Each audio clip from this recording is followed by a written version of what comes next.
You're watching the Tesla Life with your host, Mark Cudlin.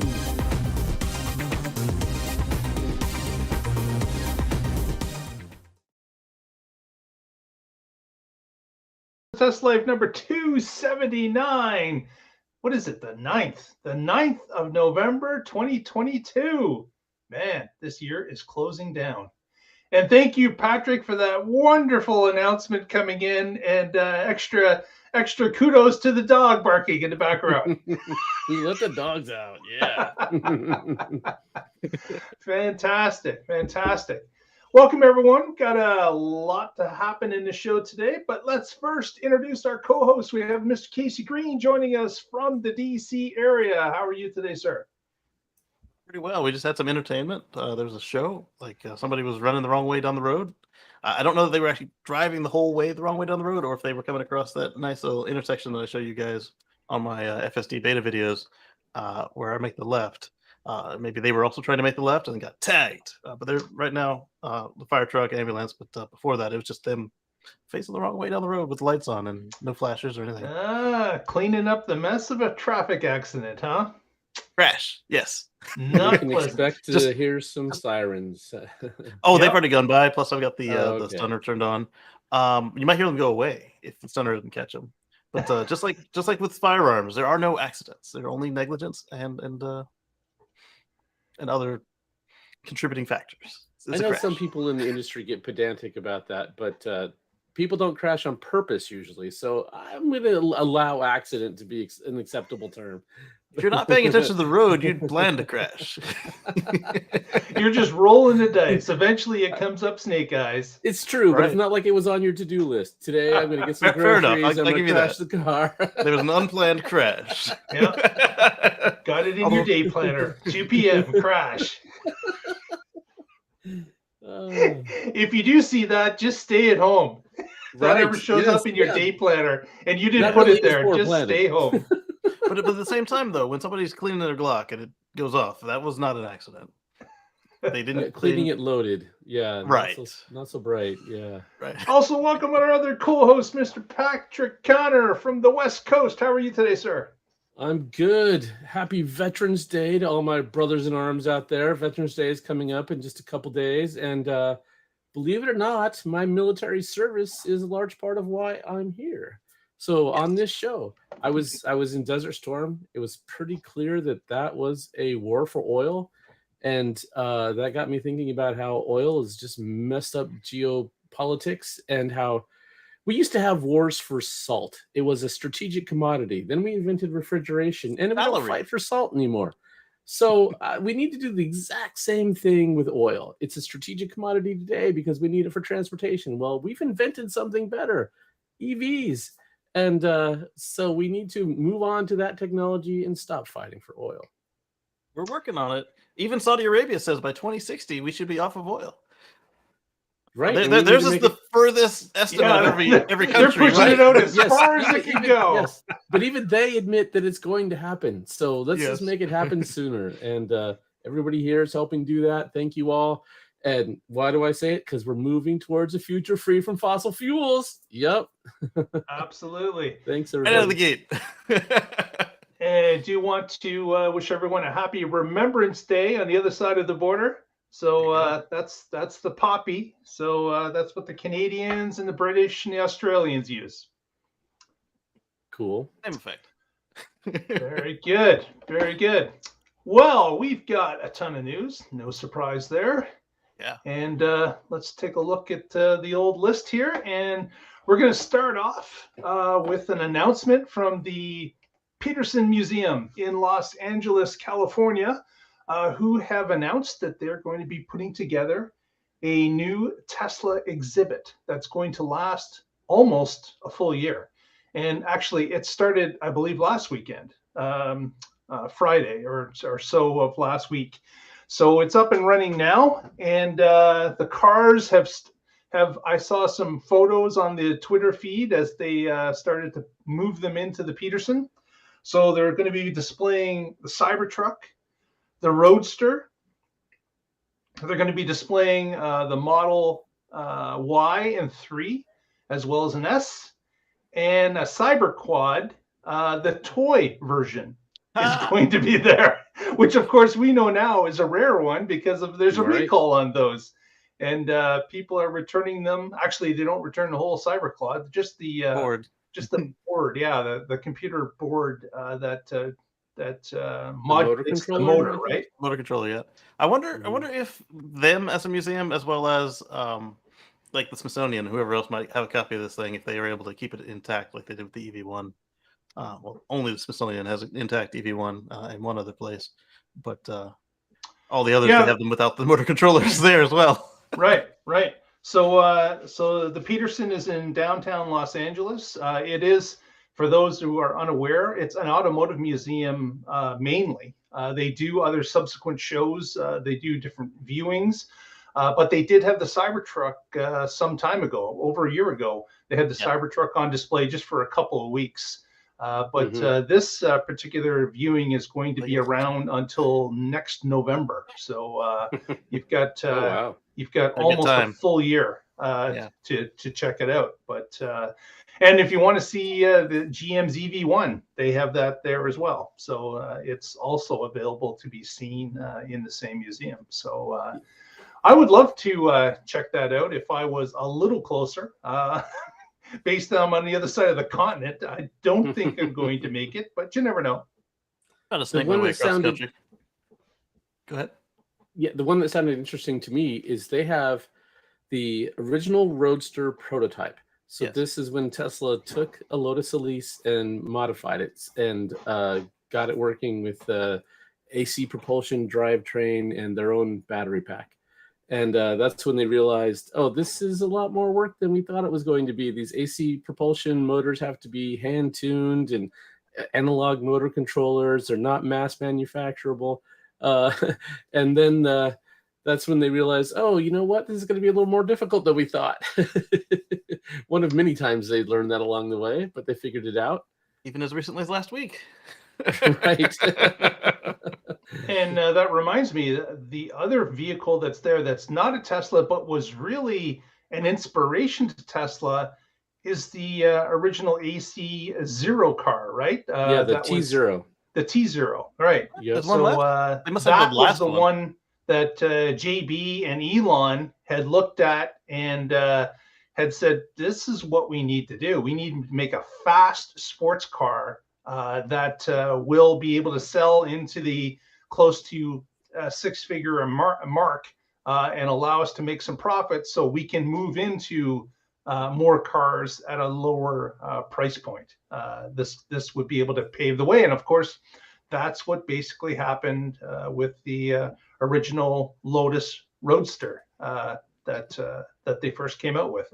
Although, if you listen to many of the interviews with JB and Elon, there was a lot of hurdles, as Patrick has mentioned, to overcome. And I think both of them had said if they had a little bit more knowledge of what was going on, they probably would not have tried to shoehorn things into a Lotus. They would have gone their own way. Yeah. Yep. I was surprised that there are any T0s left. Two of them burnt up in the most recent Gruber Motors fire. And I thought that was the last of them. But that's awesome. They're going to have, I guess it's the remaining one. Yep. Gives me more of a kick to kind of make my way over to California to go check them out. Absolutely. Cool. Yeah. But before it burns to the ground. Yeah. Oh, no. Keep that one away from there. It wasn't just the T0s. There were a bunch of early Roadsters as well, but they weren't almost all the stock there. It was still sad, but yeah, that was quite a fire. A lot of actually people that still had a Roadster, their value went up after the fire because, of course, a lot of vehicles actually were burnt and I guess they were beyond repair. Yeah, it was somewhere around 50 of them plus the two T0s. Yikes. Next, we got a story about sensors. And Casey, do you know about this? Yeah. So as we spoke about recently, Tesla was shipping Model 3s and Model Ys without the sensor pucks on the bumpers, and without any of the supporting hardware for that as well. they are going vision only, even for parking lots. And when they shipped, the cars did not have auto park, they did not have sensing, they did not have summon or smart summon. They still don't have any of that, but Green the Only has found code where the car is now able to do the kind of like the sonar ring that it was doing for the previous vehicles, and also the distance to impact that it was able to do on those vehicles as well. He's not sure if it's showing on the UI yet, because all of his cars that he has that he can hack with have the sensors. Yeah. So he's asking for a volunteer that he can get the latest update installed on and see if their car shows the values, or if it just is kind of calculating them. That way the engineers can calibrate everything before rolling it out to the customers. And he's not sure if they're at the rollout stage or if they're at the testing stage. And that's what's curious about this. Right. And then Well, after that's some, I guess that's some progress. Yes, it's great progress. It's good to see that that's coming. And of course, that should be high on our list, because yes, anybody that's parking their vehicle in a tight spot or a garage certainly would benefit from knowing the measurements, as people with the sensor pucks. I use that every day. I park in my garage. I'm looking to see how close I am to walls or sides as I pull my car in. So definitely, it's something that would be missed greatly by somebody with a brand new car. Certainly. And so then after that happens, we'll be able to then start to see them do basic summon, smart summon, auto park, these sorts of things. I'm surprised. Well, no, I'm not entirely surprised. Auto park, while being vision only now on FSD beta and certain new cars, it still does use the sensors to make sure if something changes, it doesn't smack into the car next to you. And without sensors, that would be a little tough until they switch the input to vision. The other concern that we don't know what they're dealing with yet is the 3-foot blind spot in front of the car where the cameras can't see. Right, but if the car has been rolling forward, there was a time when it was not in the blind spot. If the car was on or sentry mode was on, then it should know that something has entered its blind spot. But a really good example, I had a bunch of them. A kid lays down a bike or whatever. Somebody did a really good visual. They closed the garage door. They laid down a spare tire. They opened the garage door and asked the car to summon. Thankfully, this car had sensors, so it did not run over the tire. But a vision-only car, what would it do? Because it didn't have room to back up and check the blind spot like it does when you do a smart summon. If you notice, if you nose in on most smart summons, you ask it to smart summon, it'll back up first. Or if it needs to go forward and it's backed away, it'll back up first, check, and then it'll go forward. And there was a garage wall there, so it couldn't check the blind spot. What would it do? And that's what we're wondering. There's that few degrees of vision that it just would not see between the hood and the ground. There's going to be that pie shape that is really not known. But man, that's tricky. That's tricky with the garage door, though. They're really thinking let's close the garage, let's lay a tire down or a bike down, and then open the garage. And as far as the car knows, nothing's changed, and it still looks open to them. Right, because even if it had sentry mode or something where it could have saw you walk up with the bike or the tire and then remembered it, you've now even blocked that capability with the garage door. Exactly. And a bunch of the Elon faithful were calling me a chicken little. Sky is falling, and then I'm like, this is what I'm talking about. Like, this was a lot more like you could see that happening than my my demo. My hey, what about this? The one thing I did want to point out is the semi prototype and the Cybertruck prototype both have a camera that can see that area.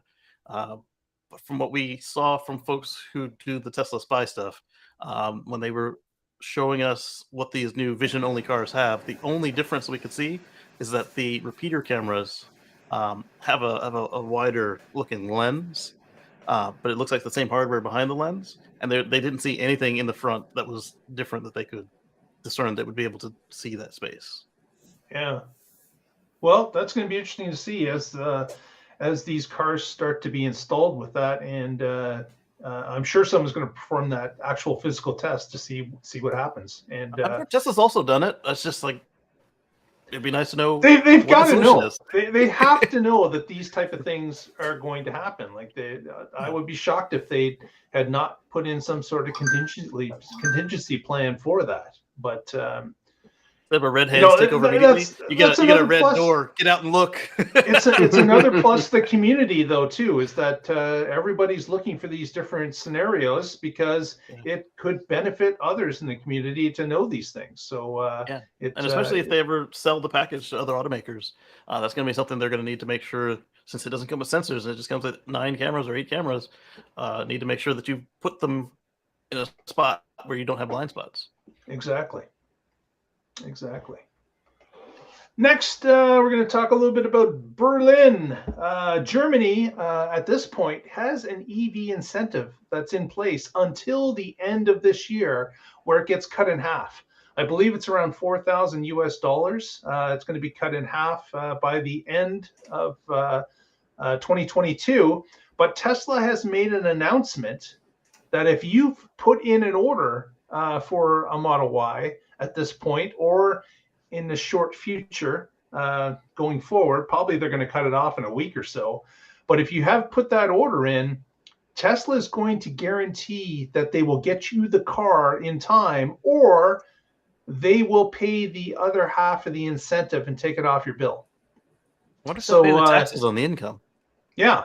So this is something that will allow somebody that is wanting to get that credit but doesn't know if they'd be able to get the vehicle in time. It's going to put them at ease, allow them to order the car, get it, and even if it's after the January 1st date, they'll be able to still get that incentive taken off their after the price of the car from Tesla. So this is a nice little benefit to a new owner that may be unsure if the timing is going to work out for them or not. Yeah. So that was pretty cool about that is we've seen other automakers do that here in the States back when they were running out of the U.S. incentive, or we've seen them do it in Canada as well. What's kind of cool here, like they're doing the right thing by the customer, but I'm curious now if that means that we're going to see a lot of breathless articles about, oh my goodness, they're not China, because China, they're doing the same thing. Oh no, they're not delivering any cars to Australia or not Germany or the UK, blah blah blah. Oh, the demand is falling, but yet they doubled it in Germany and China. Yeah, that's definitely going to happen anyways, Casey. It doesn't matter. You've got people that want clicks. They're going to write stories about whatever they can to get those clicks. And of course, Tesla in trouble is a prime story that you could write. But it is. As we can see, again, from the numbers every quarter, there's no real trouble at Tesla at this point when it comes to selling cars. The vehicles are going out as fast as they can make them. And the great thing about that as well is they've been increasing the amount they can make every quarter as well. So it's all blue sky at this point. Yeah, there was a recent one about Tesla Shanghai.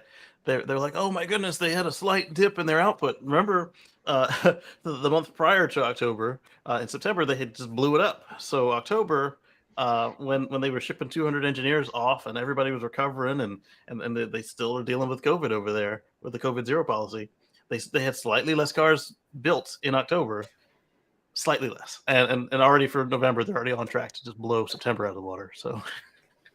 Yeah, actually, it's the I think they said it's the 3rd month of increase. So it's just, and of course they lowered their price a little bit in China to again take advantage of an incentive and to be better priced in the overall EV market. And what happened? Their competitors also dropped their price. Several competitors from Ford to BYD. I think even who was the other one there?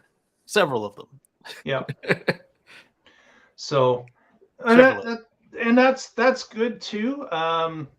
Competition is great for the consumer. So if we can get some more competitive pricing going out there, it's going to benefit all of us. So, especially with the way other prices are going around the world. They're just going up. We'd like to see a leveling out. We'd also like to see here in North America a little bit of a drop in price. But we'll see as time goes along here. Definitely. Next story. Yes. The Tesla Lathrop.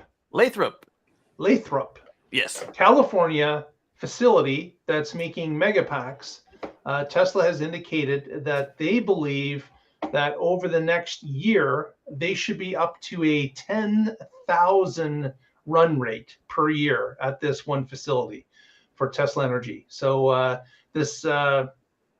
we had talked last year, we talked the year before that about them having issues in getting Megapacks and Powerwalls out to consumers that want them. In fact, they even had some stipulations out there that only certain groups could buy them.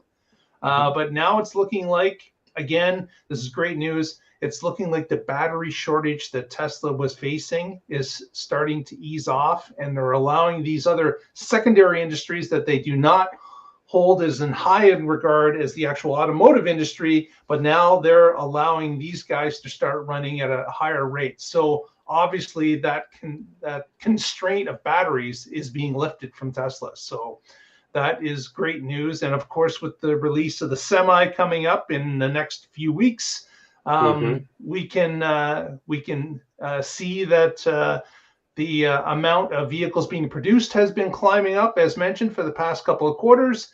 We can see that Tesla doesn't have that battery problem anymore because they have planned for this. Remember, at the beginning of the year, it was all about volume of batteries. Yep. And that's here we are at the end of the year, and it's looking like some of that work has paid off. And other aspects of Tesla now can run with a more open throttle than they could before, because now batteries are not the choke point in the supply chain.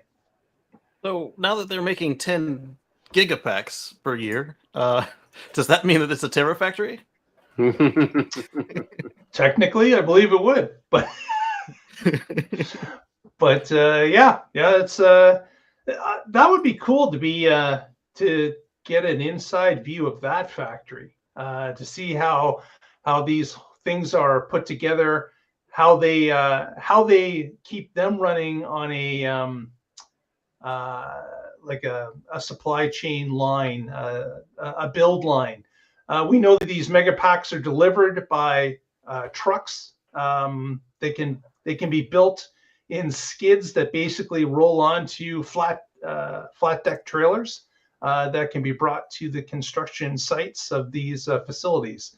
But what's this photo you've shown there, Casey? You were asking for an inside look. It's got music, so I was making sure I did it without the audio. Okay. That's why. Let her go. It has no mute button. It's really good, like techno beats track, but here they are building the Megapacks in Lathrop. This is more of a recruiting video, but it's still really cool as a end user. Yeah, made on Earth by humans. Made on Earth.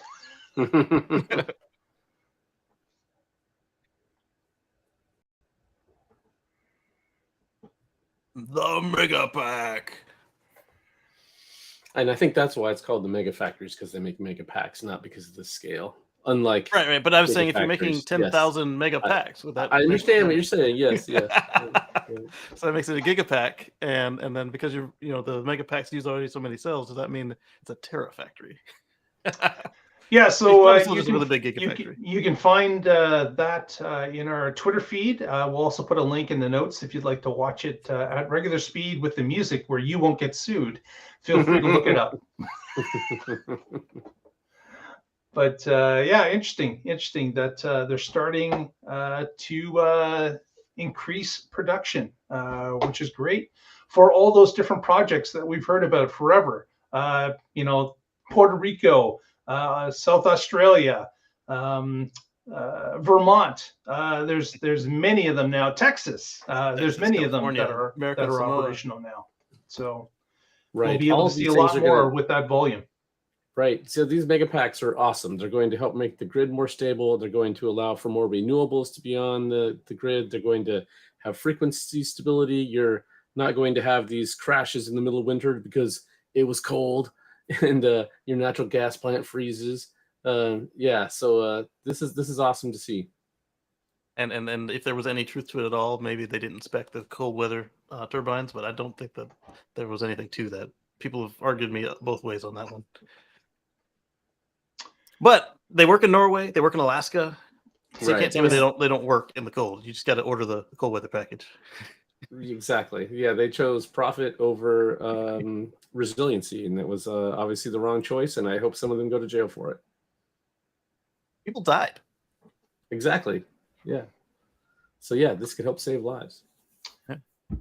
Next story, Boring Company back in the news for a couple of reasons. First of all, if you've ever been to Hawthorne, California, where SpaceX headquarters is, where the Tesla design studio is, they had built across the street from those facilities. They built I don't know the how big it was. It was what? A It mile. was almost a mile long. Yeah. Oh, okay. So I was going to say a mile. It's they had built a functional Hyperloop tube that they were using with competitions with different groups to find out who can make a sled that could be propelled safely and fast through the vacuum tube that they had created. But was it a quarter size or half size to real life? I think quarter size. Yeah, it was a demonstration for college and high school competitions. And, yeah. And that was actually there for about 2.5, 3 years. Well, It was on site. Yeah. I know of two specific competitions that happened using it, and that happened a year apart. So it's been 2+ years where that's been in place there. Well, I saw it pre-COVID when I was traveling. So yeah, it's been there for quite a while. It just came down in June, but it was up for a long time. So they started to dismantle it just this last little while ago, and they have taken away that mile tube and turned the test track back into a parking lot, which it was before the tube showed up. Yeah. So it's going back to the original what it was, but. Yeah, a lot of the headlines for that were misunderstanding or intentionally conveying how that was going down. A friend of mine said, "Oh, I hear Boring Company's closing." I'm like, "What are you talking about?" And yeah, so be careful. They said they tore down the test loop and they sold it to a parking lot. Like exactly, yes. They returned it to a SpaceX parking lot, but really, to begin with. But really, it was a long strip of land.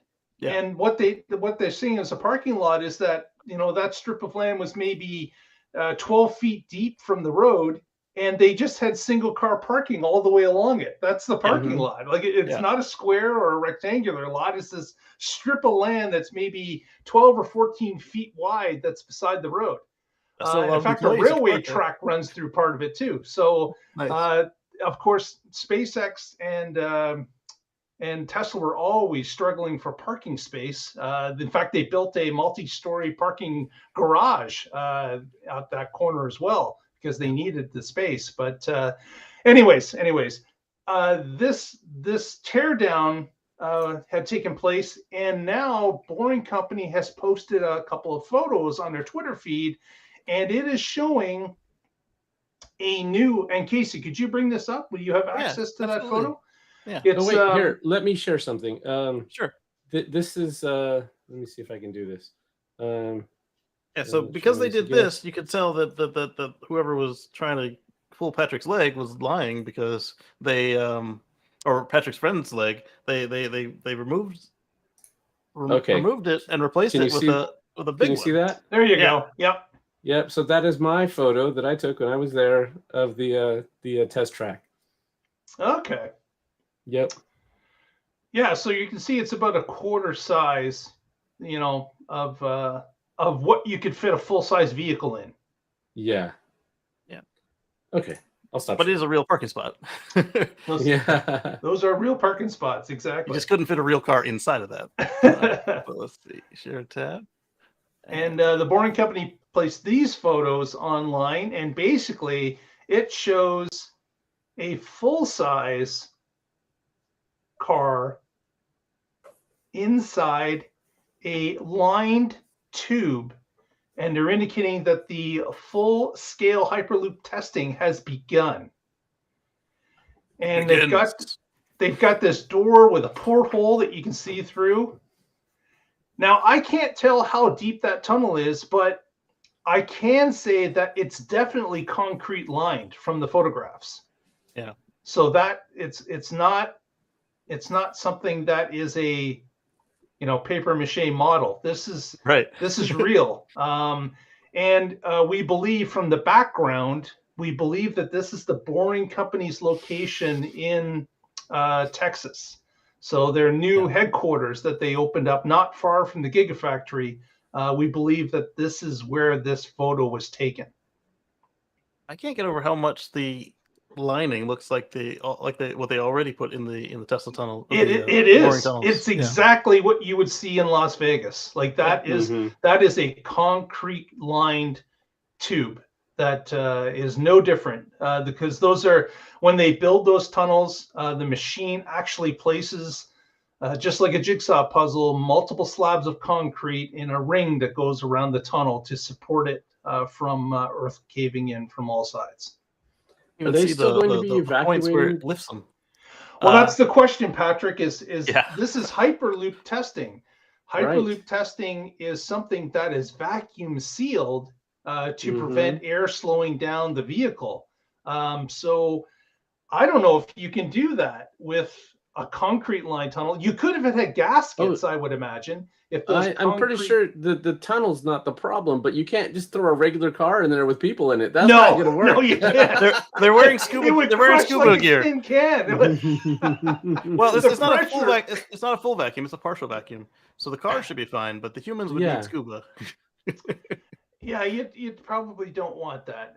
We've seen the testing. Many of you, I'm sure, have seen the testing from Virgin Atlantic and others that are doing Hyperloop testing with vehicles, pushing them in a vacuum tube up to speeds of a few hundred miles an hour. This is, and not just scuba gear, Casey, because you do need the air to breathe, but if you're in a vacuum, there's a few other problems. So you don't boil your blood. Yeah, exactly. Yeah, you maybe a spacesuit. So you know what though? We don't see the front of this car. How do we know there's not a big fan on the front?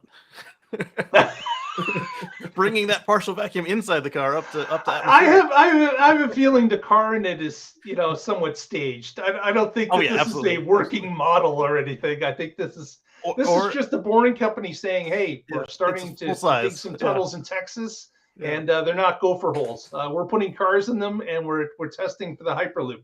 But that's another question: is the Elon put out the idea of the Hyperloop and said, I haven't got time to work on it. You out there, it's a free idea. Go work on it.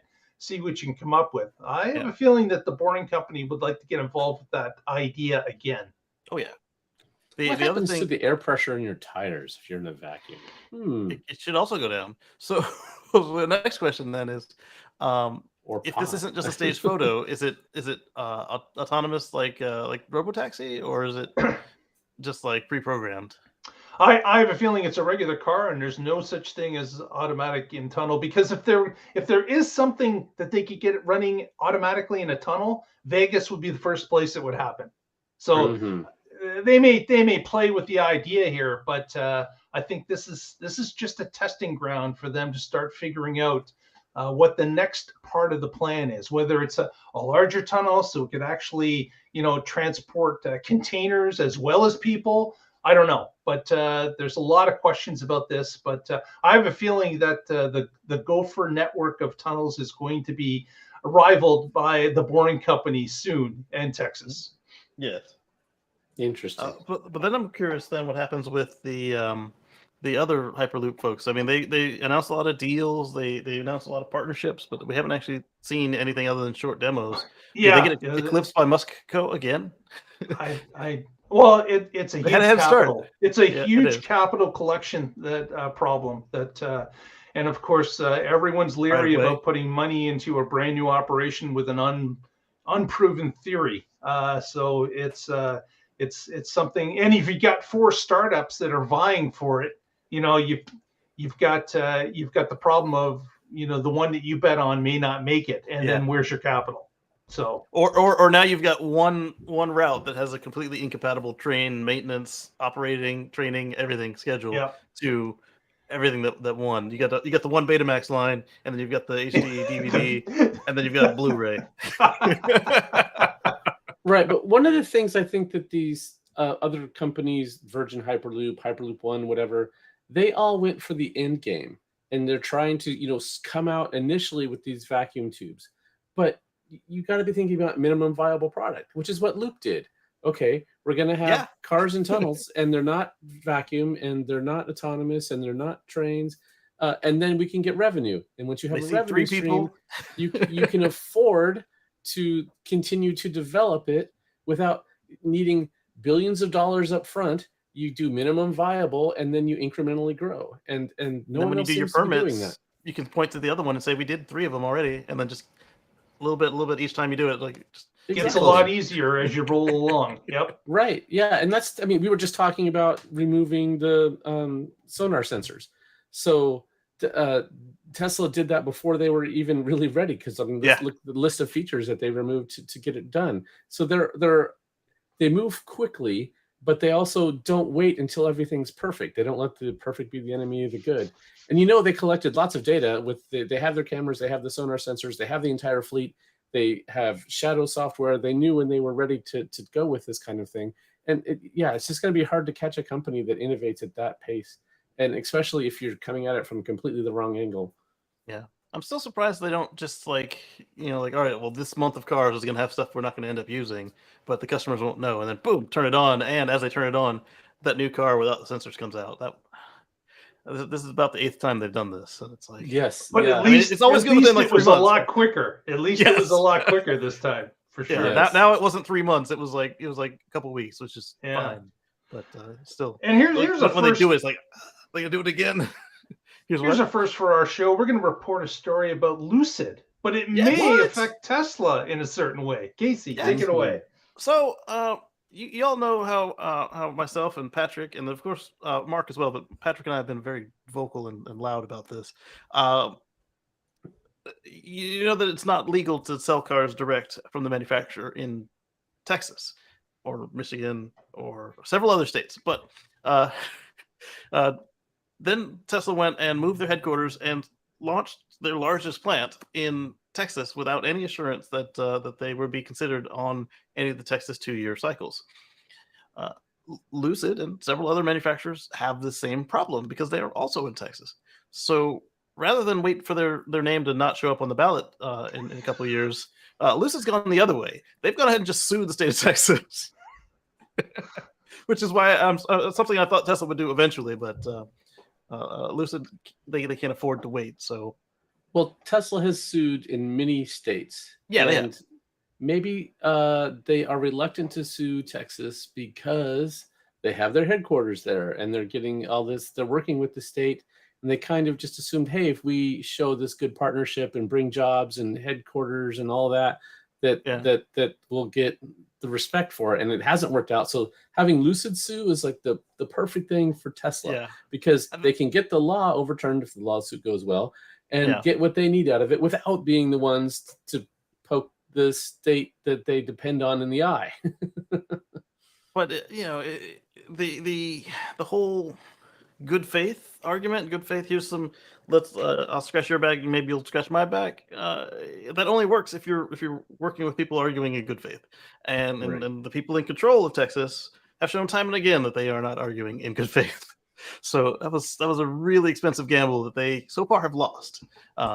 They have this multi-billion-dollar factory, and they make tens of thousands of cars per month, and they can't sell them directly. They are doing either some paperwork shenanigans or literally shuffling the cars to a border and bringing them back. We don't know which yet, but so far Texas has said, well, we did tell you we might scratch your back. That's all we didn't tell you we wouldn't scratch your back. We said we would look into it during committee meetings that happen once every 2 years. We'll look into it. If Lucid wins and they don't get one of these carve outs like Tesla has in other states, where it's like, all right, we made this Lucid shaped hole. What's going to happen then is Lucid, Rivian, Tesla, and then of course what they're afraid of, and which is why they should have played ball to begin with. And now the Chinese can come in. You have BYD, Xpeng, everybody else who actually is able to pass the federal safety standards will be able to sell direct in either the U.S. or in the states that lose. So now your whole grease my palm, all that BS, now it's shot you in the foot. there are no firearms accidents. Nice callback. Nice callback. Yeah. Speaking So, I of mean, playing ball, I'm sorry, Patrick. Go ahead.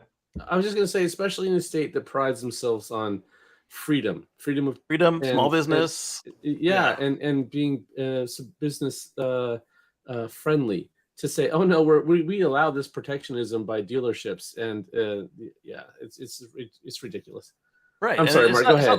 It's not like they're outlawing dealerships. The whole thing is if you choose to sell your stuff through a dealership, the example I used on Sunday was I said, well, if they're selling drugs or explosives, but even then they're going to want to make sure that the person receiving it has a proper license and everything. So it's not even like your pharmacist couldn't sell direct instead of through a drug company, through them, etc., or whatever the case may be.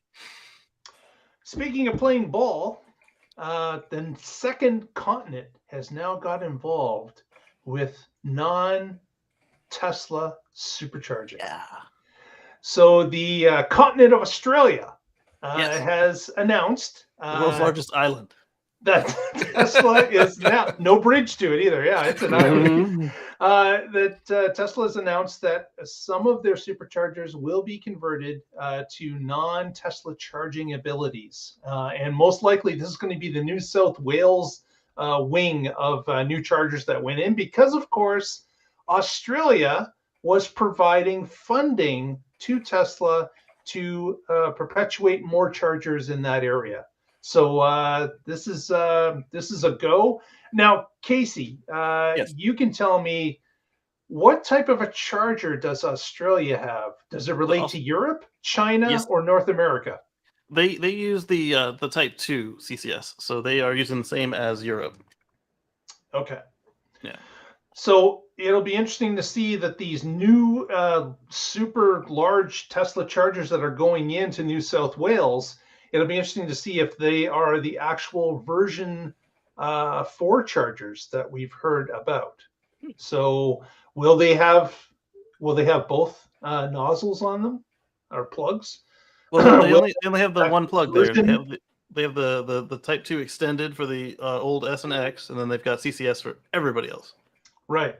So does that mean there will be 2 plugs? No, because in Europe, and they gave the old owners the option to purchase the adapter. They had the adapter that they had to use when supercharging. Yeah, so you can the V2s that are dual-headed, but the V3s were never dual-headed. Okay. So that makes it an easy switch then for these places, because really they're going to have a single plug, and it'll be as regular for everybody. Yep. Okay. But that's good news. It's starting to roll out again. And of course, we knew that Tesla was playing this game, and we believe that that's what's going to happen in North America. When you've got these different... Every day they wait, it gets so much more expensive. Just but as they wait, they can get incentives as well, which is what Tesla is looking for. They're looking to claim some of these incentives, build the superchargers they want, and get extra revenue for doing so. So it'd be mighty convenient if somebody had 12,000 plugs available right here in your state. Overnight. No, we don't want them. It'll only take a week to get the plugs installed. But that's great news. So that's the second continent. So we've got parts of Europe, and now we've got a part of Australia that's doing the same. I'm interested to see as to when North America shows up in this little scheme as well, because of course with the incentives recently passed in the United States, there were some incentives, of course, for EV charging and EV charging infrastructure. So it'll be interesting to see if that comes online shortly. We do have 2 sites in California. The ones that finally crested 100 installs. Whenever they actually start on them, we'll start to get little peaks, and then when they open it, we'll know for sure. Yep. Right. Yeah, it's still different here though, because not all the cars have the same connectors, right? Yeah, those ones will definitely have to be dual-headed, because dual-headed or an adapter. There's no way around it here, because they never. Or their new installs could have some CCS stalls. It would be interesting if Tesla made CCS native supercharger equivalents. Just like we've seen that with the high-powered wall charger, now you can buy them direct from Tesla with the J1772 connector on there instead of Tesla's proprietary connector. So they might start doing the same thing and making some CCS stations. We'll see. I think that the Cybertruck might actually have a CCS plug on it. Wow. When you look at that would be interesting. You heard it here first, folks. Let the rumor start. Yep. Well, when you look at the semi, they're using either MCS2 or MCS3. So this will be the perfect opportunity on an all-new car to make it CCS. And that would also help with the whole either ignorance or laziness situation of folks trying to nose in on a Cybertruck spot. If they can't even fit the plug, well, at least the Tesla owners, if they can't even fit the plug, then that guarantees that the Cybertruck will be the only one to use it. No, it doesn't mean they're not going to block it for 10 minutes trying to figure out how to use a plug that doesn't fit. Yeah, but you get your Cybertruck with your trailer, you just push them out of the way. CCS connector at the front so you can nose in, and Tesla adapter at the back so you can back in. Speaking of some speculation, this article from Teslarati talks a little bit about Tesla being prepared to offer a standard range Model Y all-wheel drive vehicle from Texas. That will use the 4680. It will use the pressed front and back end, the specialized battery pack that's structurally part of the vehicle. So this article speculates with the battery increases that are happening, which we talked about earlier in the show.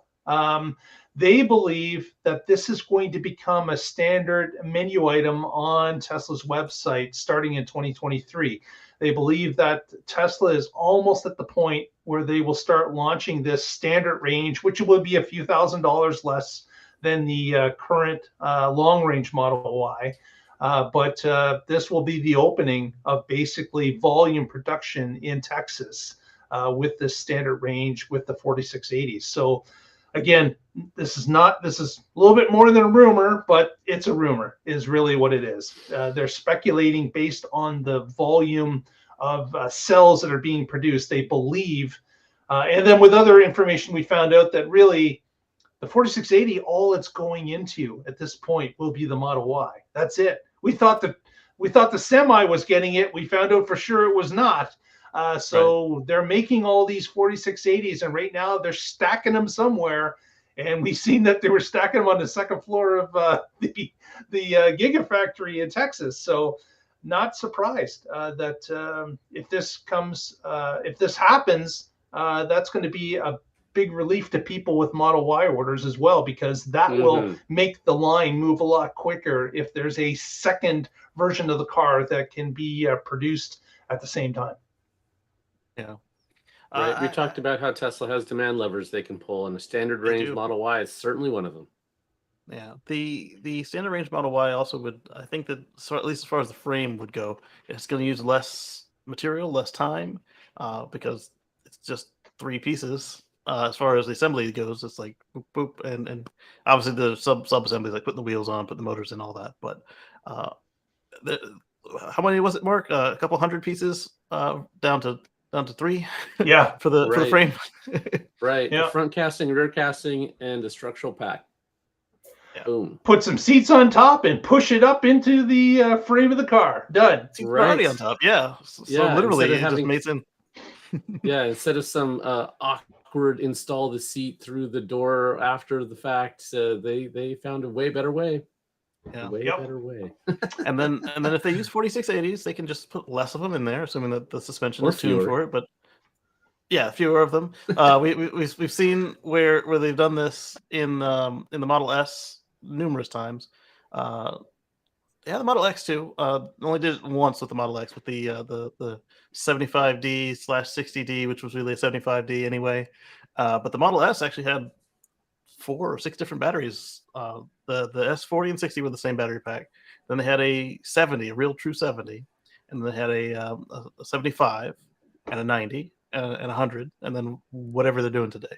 So each time it gets a suspension tune if it wasn't the air ride. So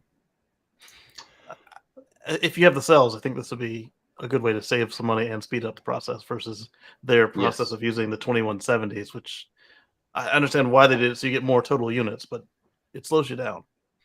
Mm-hmm. Next, Patrick's going to tell us a little story about comparing vehicles made at Tesla and Toyota. That's right. So this comes to us from Drive Tesla Canada, and it's titled Toyota sold 7 times more cars than Tesla in Q3, but earned 8 times less profit per car. So we all know that Toyota has been struggling with their shift to EVs. They've been enamored with fuel cells for way too long. They've continued to throw good money after bad. They are in the sunk cost fallacy with this. There's a saying that success is the enemy to change, and Toyota has been wildly successful. And I think that has made them blind to this massive tidal shift that is happening to EVs. And it could be their demise if they don't realize it at some point in time. So according to the two companies' Q3 financial reports, Tesla recorded $3.29 billion in net profit compared to Toyota's $3.15 billion. So those two numbers are pretty close, but the article says here, when you zoom out a little further, you will see that Tesla sold 7 times fewer than Toyota, yet recorded 8 times more profit per vehicle than Toyota due to their industry-leading margins. So this is what I call Toyota having a Kodak moment, right? So Kodak did not see the shift to digital. They said film will be here forever. Oh yeah, that's just a fad. It's never going to matter, and it did. And Toyota invented the digital camera. They say we'll keep it in our closet. No one will ever notice it's there. We're good. Right. Toyota yes, was number 2 to make an EV in the classic sense, and right. Yes, they were. Yeah, they had been. They were involved early on and have not. Yeah. So just as Japan expanded globally in the 70s and 80s with their auto market, I see China doing that in the late 20s and 30s. And that could be at the expense of the Japanese and German brands that have ignored the writing on the wall. So we'll see. Yep. It's really interesting what's happening, and we've said it over and over. Toyota had the green halo when they were the early cars, hybrids, and they've sat on their laurels since then. And this is just a nice comparison to see. You know, they've bashed on Tesla several times, saying, "Oh, they're not a real car company," and other things. They've bashed on plug-in cars. They've called their hybrids self-charging hybrids, which is a ridiculous marketing. They've said people love the sound of engines. I don't. Anyway, there you go. That's the article and a lot of my commentary on it. No, it's something that we've talked many times about Toyota missing the boat on this and not picking up on what is the shift that's actually happening. And this is just more information that it should be plain to a Toyota at this point. But as you said, I'm not sure if they even know at this point. Right. But next story we're going to take a look at is, have you ever been on the road and had to do a quick Zoom meeting and then had to figure out that, oh, where's my phone? Where's my iPad? I got to be able to figure out how to do this. I know Casey has, because we've caught him on the road. Right. But this was announced just the other day by the company Zoom. They have been working on a Tesla app that will utilize the in-cabin camera to allow people to have a Zoom meeting through the main screen. And this was kind of a surprise because Tesla was talking about version 11 that was coming out, and they actually had some screenshots of version 11. And some people with some eagle eyes noticed that one of the icons looked like a Zoom logo in the corner. And it turns out it was, because Tesla did not announce this. The company Zoom announced that they were working on this app. And it will be deployed shortly, most likely along with version 11 being released, which we don't have a date on. But it is interesting that the company Zoom is working on this. And I want to put this to you two. Is this the start of the Tesla App Store? Interesting. Because this is Zoom saying they're making it, and of course Tesla's allowed them to make it, and there's been collaboration and blah blah blah. Yes, I agree, but this is a company outside of Tesla announcing a new tile that will appear inside the Tesla operating system. So I wonder if this is the start, if this is the beginning of a possible app store. We know that Elon had said he needed millions of cars on the road in order to have an app store, but He's got that now. they're getting to that point, are they not? So I think they're already there.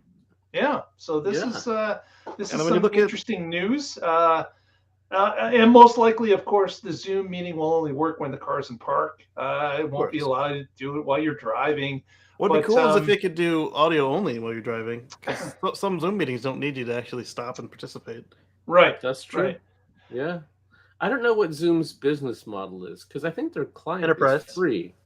Right? Enterprise. So it's for enterprise business. Buy the package and share it with their clients. So they're paying the bill for everyone that's on it. Right. So in that case, it wouldn't have to come from a store where you have to buy it to install it in your Tesla. That client could be free. Interesting. And when you look at the toy box, you can actually uninstall almost all of those apps now. And then reinstall them later. So that was a step in that direction. First having the toy box, and then after that, the ability to uninstall them and reinstall them. So now the next step is to add the ability to add apps that don't already come on the car. Right, and they need that. With some of the games are so big that you can't just have them all installed. Interesting. Yeah. When's the last time you played Missile Command, Patrick? One of my favorites. I fired it once up when I knew it was there, and I don't think I've gone back to it. Right, but then other people, like with Munchkins, they're always playing. But so far, I like just like you, I've launched them all once or twice, and then when I did my yoke video was the other time I launched up the Beach Buggy Racing, because it was one of the apps that allows you to turn on the power steering, and I needed that. Right. Oh, that's funny. Yeah. Are you gonna play Tesla games? How about you? You're a gamer. Wow. I still like backgammon. Yeah, backgammon, chess, solitaire. Well, yeah, that's interesting news. Obviously, speculation on the App Store starting, but Zoom is coming out version 11 with it, and we'll have to see how that works. It'll be interesting. We'll get it before 11. But this will be probably. Outside of full self-driving, the only other application that uses the in-cabin camera, so that's a new thing as well. How about us legacy owners, where we don't have a cabin camera? Are they going to say, "Oh, you need a camera to use this," or are they going to say, "They're going to ship you a coupon for a camera? You just USB camera, the USB port, and stick it on clip it to your visor." Yeah. Linux, there's nothing stopping you from doing a USB camera, but. I would like to be able to use it and see other people when I'm parked, and then hopefully if they have an on-the-road version, then I can just do the audio only, just like everybody else. Hopefully. Derek Ludwig has a question. Did the web browser get removed? He can't find it. No, it's there. Derek, I used the web browser about 4 weeks ago. You can ask your voice command to start it up, and it probably just in a different place in the toy box. You've got the games on one side, and then you've got the other apps and the Easter eggs on another side, like a little scroller. But there were a couple cars where they did delete the energy app. Open web browser. There you go. Okay. Yeah. Yeah. You can even say Google whatever, and it'll do that search and pop up the results in the browser too. Yeah. If you're on the next show, let me know what the results were, and if you still don't see it, I'll find out what they did to you. Very good. Okay, with that, let's do some shout outs and head out. We'll start off with Casey's baby. She's going to tell us what she's got going on this week. Do you got any baby food? I hope so. How about toys? I like toys. Yeah, I know you do. Got a hook for that one. You can catch us on Sundays at youtube.com at Casey Green. That's KACEYGREEN. And we do a live stream starting at 1:10 Eastern until whenever. And eventually, we'll have some pre-recorded videos up. I've got one I'm working on now about how to get your Starlink to feed the address into your home assistant system, so that way your home assistant will know when to expect sunrise, sunset, all that sort of thing. I know most people's houses don't move, but some people have houses that move. Some people have houses on wheels. Absolutely. Right, exactly. Or you know, if you put your Starlink on, say, a camper van or something, and you don't want to be in there messing with where's home. That way, as you walk away from your camper van, you can set the alarm or turn off lights, that sort of thing. This guy's got 4,000 homes. Every time he starts a new day, he's in a new home. Must be Patrick, nice, all what's those going mansions. on with carswithcords.net? Hello. As always, I'm with the Oregon Electric Vehicle Association. You can find us at oeva.org, and I blog at carswithcords.net. Check it out. My latest one, so this is not a hot take. This is like the opposite. This is a cold take. 4 or 6 weeks ago, there was a opinion piece, an op-ed in the New York Times by Ed Niedermeyer. And that name is going to sound familiar to a few of you. He wrote a book, The Unvarnished Truth About Tesla. And maybe a little varnished? The story, he made the point that people should just be buying short-range EVs, that most trips are short, most of the time that's going to be adequate. And I refute that and say, you know what you need best. You know if you have infrastructure, you know if you have cold weather concerns, if you want to keep the vehicle for a long time, degradation concerns, and how we've said it here, you should buy as much battery as you can afford, because you're never going to be disappointed by having extra range. You can certainly be disappointed by not having enough range. And if you calculate it just to the minimum you need today, who knows what happens to you tomorrow, right? Maybe you get a different job, your dream job, twice the pay, but the commute's twice as far, and my current car can't do that. So anyway, I go through all the things that could influence this decision. Please check it out, carswithcords.net. Leave me a comment. Let me know what you think. Is Ed right? Am I right? Are we both wrong? Just throw some comments in there. Thank you. I will say, though, that if you had perfect infrastructure and you were going for ultimate efficiency, like of resources and money and time and weight, then yes, everybody having a minimum range would work all the time. But right, and we don't live in such a world. Yeah, I'm not. Well, I mean, we talked about it on the show. We have a short range vehicle in our home fleet right now, and for its purpose, it works great. Yeah, it's a great grocery getter. It's good for errands. But we also have long range vehicles for backups and, for driving to grandma's and doing whatever. And if there's a wildfire we need to evacuate, we're going to take the long range vehicle, not the short range vehicle. Yeah. So anyway, yeah, there's definitely a place for them. I'm not saying they're horrible. Don't buy them. The Leaf, by the time that I got it, it had 72 miles of range, and it was down to below 50 by the time we got rid of it. The first EV I ever had was only a 40-mile range pickup truck. So I've lived that life. I know that they're great for certain niche things. But if you want it to be your everything car, that's probably not the great choice. Anyway, yeah. There you go. Which is why I'm okay with plug-in hybrids, because my first car only did 40 miles electric, and then the rest of it was all burning dyno juice. Right. Yeah. For some people, in some situations, I think that's a great choice. Shout out to Derek. Those are great figures, Derek, for a Model 3 2018. You've only lost about 25 miles of estimated range over 4 years. Very good. Yeah. I'm at 261 down from 289, but it only ever had 286 on it when I picked it up. I just got a software update last night, and whenever either the first of the month or when I get a software update, I go and collect my degradation. And now that my car is 6 years old, it's nice and flat. I just every time I see that, and that's like almost no degradation, or even actually there's some noise in there. So sometimes it actually goes up. I'm like, yes, this is awesome. I'm sitting at 7 or 8%. What about you? I have to look exactly, but I think I'm down 6 years old. I think I'm down 9%, but it's flattened out. Yep. There you go. Yep. I will be checking that in May, my 5th year anniversary. So we will see. All right, guys, thanks for joining us tonight. Appreciate it. If you haven't done this already, please give us a check mark, a little thumbs up on the video. If you haven't subscribed, my gosh, what are you waiting for? You've been here, you liked it, you're right to the end. You've got to do it.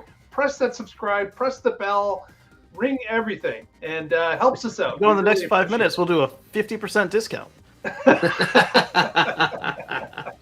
And with that, you can follow us through the week at our Twitter feed at The Tesla Life, also our Facebook feed, The Tesla Life #1. And we thank Patrick for narrating that, and we thank Casey for the live views that you've got today on today's show. So with that, we will see you next week, and together we will find out what's happening in the Tesla Life.